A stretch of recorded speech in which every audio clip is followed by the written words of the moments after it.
and welcome. As usual, I wasn't actually planning to do any filming today. I've been busy cutting down dead trees, so I'm probably a bit of a mess. But I spotted on my travels that Nellie Moser here is in flower, so I just had to get the camera out to show her off. So this is a clematis named Nellie Moser.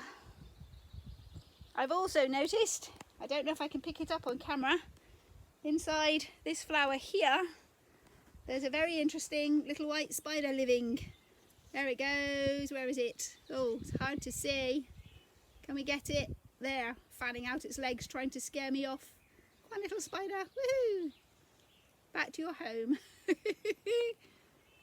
Fascinating. So white. Oh, don't want to scare you off totally. Terrible filming. I did get a picture though. And a couple of days later I took this photo of Nellie Moser with her flowers fully open. Another thing I wanted to show you today is that my Paulownia tree is going to flower, commonly known as a foxglove tree, I believe, because its flowers look like the flowers of a foxglove. So we'll go over there and take a look at that as well. So I've been following the fate of this Paulownia tree since last autumn, when all its leaves fell off, which is normal, and I noticed it was covered in these clusters of flower buds, and quite honestly I thought the frost was going to kill them off, and I'd have to wait till this year before it produced new buds and hopefully flowers. But those buds have survived all winter long, through the wind, the gales, the rain and the frost, and are starting to open up. So I think in a couple of days we should have full flowers happening on this wonderful tree. So I've been watching these buds with interest all winter, expecting at least the frost to kill them off. But they've stayed alive. And about, I don't know, a week, 10 days ago, I noticed the buds starting to develop into these lovely purple flowers. They're not quite open yet. The bottom of these buds are going to pop open, but they've certainly got that long foxglovey shape.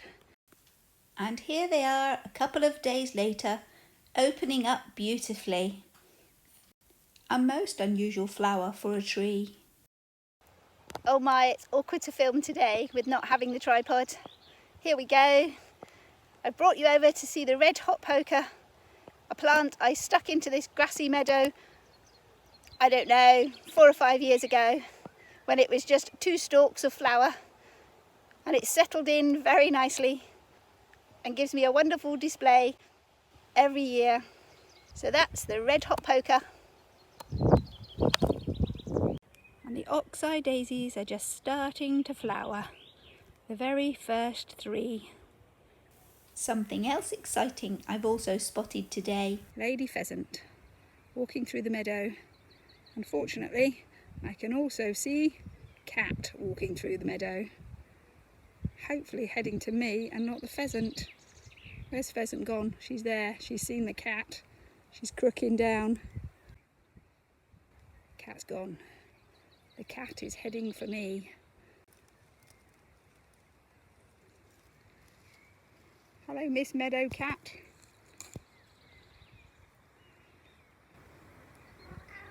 Hello. Meow.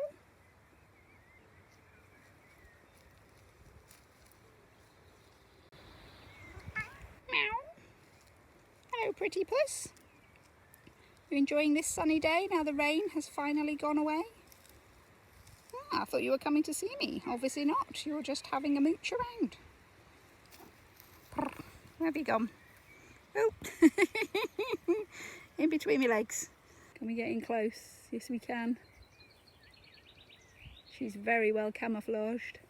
She can see this cat. She's going to have to keep very still.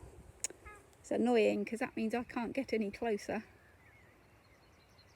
Oh, I can get closer. I'll zoom in with the camera. Lady pheasant strolling through the long grass.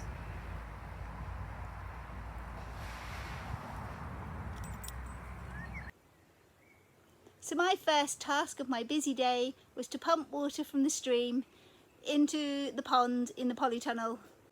I pump water from the stream with a petrol pump and fill up this pond. I use the water in here to water all the plants in the polytunnel. When the level gets to about 18 inches below the top, I pump water again. I use the water in this pond to water all the plants in the polytunnel.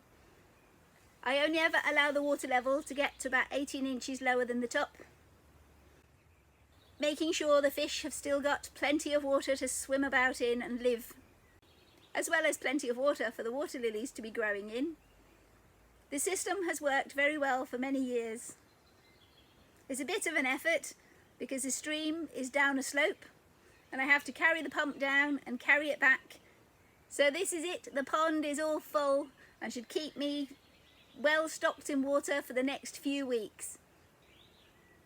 The one disadvantage of the polytunnel, it never rains in here, so takes plenty of water. I did notice the pink water lilies have started flowering today as well. I don't know if we can get a closer look. Let's see. Walk this way! Around we go. This thing is massive, but then so is the polytunnel. It needs a massive pool. Oh, they're closing up. We're getting at the end of the day now. They'll be open again tomorrow. Perhaps I'll come and take a photo. Here they are, beautiful rose-like water lilies. The white water lilies are also looking very nice today. The leaves on this particular lily are usually, in past years, have been this, oh, where are we? This deep, dark burgundy red. There's a lot more green in it this year because I have the shade cover over the top, so it's not getting as much light as it's used to. Seems to be doing very nicely though. And the second job of the day was felling a standing of dead willow trees. This stand of willow trees is very much alive, but pretty much looks just like the area I have been tackling today.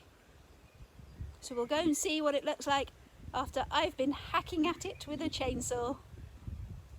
This was a before, and here is an after.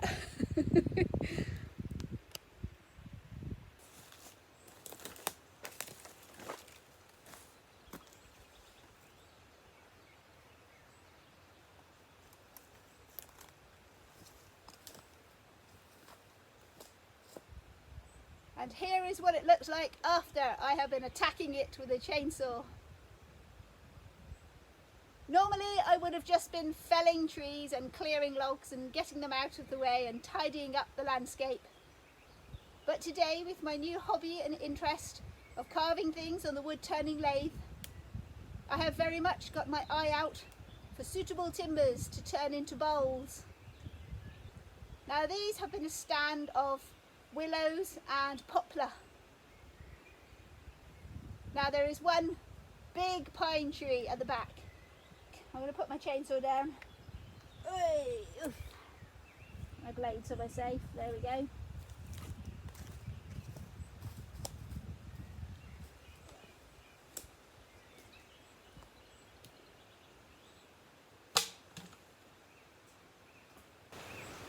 But here at the back of this stand of trees is this enormous pine tree. It is too big for me to be tackling, and also leaning in the direction of the polytunnel. It needs to come down. Although it's very much alive and well, it can't stay.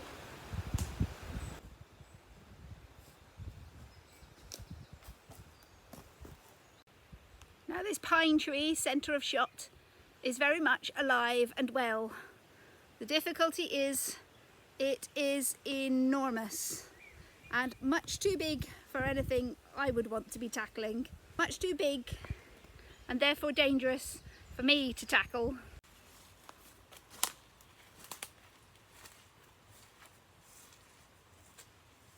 So at the end of that stand of willows is this massive pine tree. Now it is very much alive and well, unlike the willows that have long since died. But unfortunately, as you can see when I stand up straight, this mammoth beauty has quite a lean on it. The ground it is growing in is relatively soft, and this tree is enormous. As it continues to grow, its top gets bigger and heavier, and with this lean it will uproot itself, and the direction it's leaning in is my polytunnel, and when it goes it is so tall it is going to fall that way and land on my tunnel, kersplat, and I'm not going to let that happen. So I have consulted a tree surgeon who is going to come and tackle this beast for me, because it is way too big and scary for me to deal with myself. Once it's on the ground, I have no problem hacking it up. But standing 40 feet in the air, possibly 50 or 60, it's hard to tell from down here. It's way too tall and scary for me. This is actually the tree I took a branch from last year, and earlier this spring I made a bowl blank from a chunk of it and turned it into my first tree to bowl on my new lathe.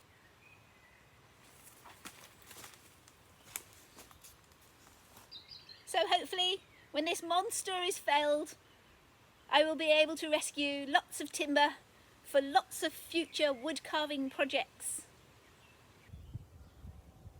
Hello and welcome. We're a couple days after the start of this video, and today I've been thinning out my carrots. You can just see them at the bottom of your screen, and trust me, these are after I have thinned them out, and they're still a little bit too densely packed, but they're better than they were before.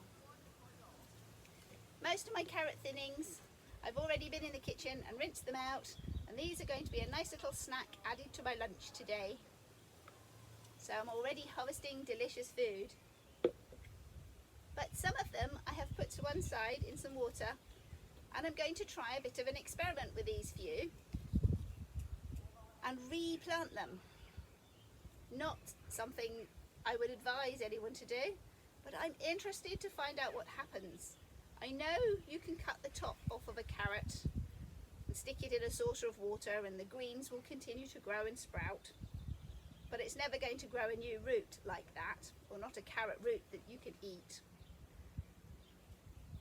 So these have just been thinned out 15 minutes ago. Now, to give them a better chance when I replant them, I'm actually going to cut their tops off, so they're short and stumpy and don't have as much leaf. I've got maybe inch-long carrot roots, well, an inch-long fat bit of carrot and maybe another inch of thin, spindly, hairy root, and 2 inches of green stalk.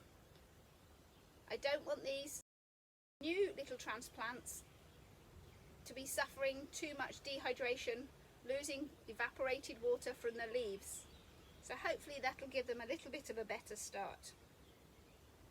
So it'll be interesting to see if they grow into anything edible, if I just get lots of knobbly forked roots,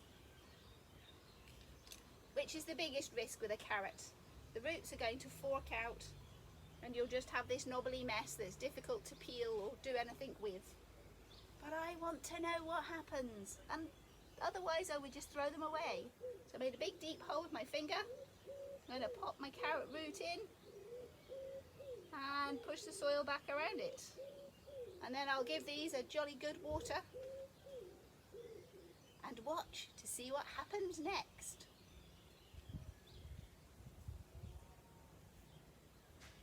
It's one way of getting them nicely spaced.